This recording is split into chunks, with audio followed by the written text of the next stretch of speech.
শরীয়তপুরে Jazeera সরকারি কর্মচারী club Jazeera হাসপাতালের কার্যনির্বাহী কমিটির শপথ গ্রহণ অনুষ্ঠান অনুষ্ঠিত হয়েছে রোববার 20 এপ্রিল বিকাল 3টায় জাজিরা উপজেলা স্বাস্থ্য কমপ্লেক্সের সভাকক্ষে মোহাম্মদ শফিকুল ইসলামের সঞ্চালনায় এবং আহ্বায়ক মোহাম্মদ শহীদুল ইসলামের সভাপতিত্বে অনুষ্ঠানের প্রধান অতিথি হিসেবে উপস্থিত ছিলেন সংগঠনের প্রধান উপদেষ্টা ও জাজিরা উপজেলা স্বাস্থ্য ও পরিবার পরিকল্পনা কর্মকর্তা ডক্টর সাইফুন নাহার। বিশেষ অতিথি হিসেবে উপস্থিত ছিলেন উপদেষ্টা উপজেলা পরিবার পরিকল্পনা কর্মকর্তা মোহাম্মদ মুফিজুল হক, উপদেষ্টা ও আবাসিক medical officer doctor Mohammad Roman বাদশাহ, স্বাস্থ্য পরিদর্শক ইনচার্জ মোহাম্মদ সায়েদ মোহাম্মদ মাসুম,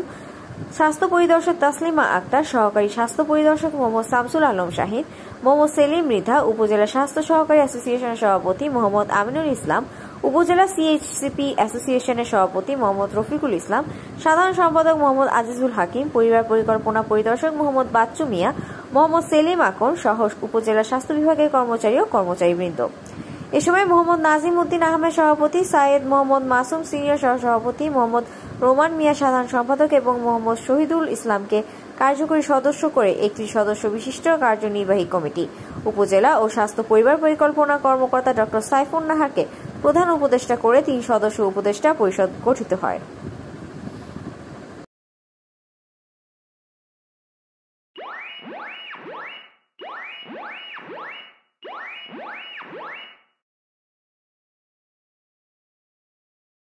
Audio Jungle.